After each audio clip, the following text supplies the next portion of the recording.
சனி பெயர்ச்சியின் போது 12 ராசிக்காரர்கள் செய்ய வேண்டிய வழிபாடு.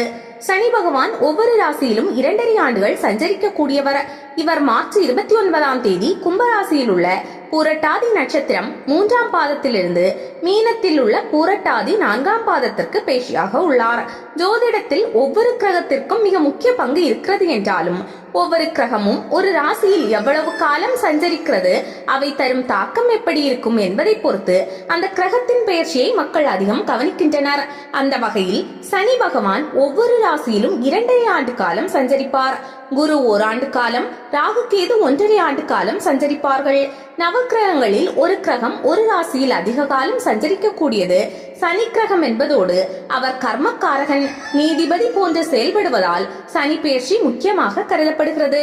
அந்த வகையில் ஒவ்வொரு ராசியினரும் செய்ய வேண்டிய தற்போதைய சனி பெயர்ச்சி பரிகார விவரம் வருமாறு. மேஷம், அறுபடை முருகன் கோவில் ஏதேனும் ஒன்றுக்கு அடிக்கடி தரிசனம் செய்துவிட்டு வரவும்.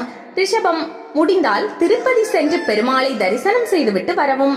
மிதுனம், ஸ்ரீரங்கம் சென்று ஸ்ரீ சக்கரத்தாழ்வாரை தரிசனம் செய்து வர நன்மைகள் கிடைக்கும். கடகம், முடிந்தால் திங்களூர் சென்று தரிசனம் செய்துவிட்டு வரவும். வேப்பிலையை அருகில் இருக்கும் புற்று அம்மன் கோவிலுக்கு அர்ப்பணித்து அர்ச்சனை செய்து வணங்கவும்.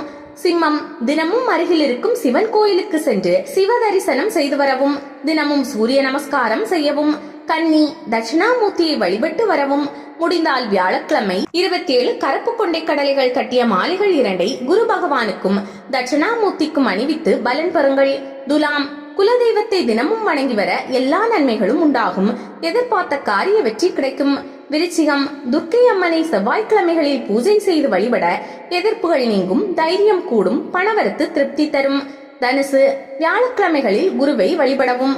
மகரம், ஆஞ்சநேயருக்கு வெண்ணெய் சாற்றி அர்ச்சனை செய்து வணங்க வாழ்க்கையில் முன்னேற்றம் உண்டாகும், மனதில் தைரியம் அதிகரிக்கும். கும்பம், விநாயக பெருமானை வணங்க எல்லா துன்பங்களும் நீங்கும், உடல் ஆரோக்கியம் உண்டாகும். மீனம், பைரவரை வழிபட்டு வரவும். தேய்பிறை அஷ்டமி திதியை பைரவாஷ்டமி என்று கூறுவார்கள். அன்று பைரவரை வழிபட்டு வர சிறப்புகள் உண்டாகும்.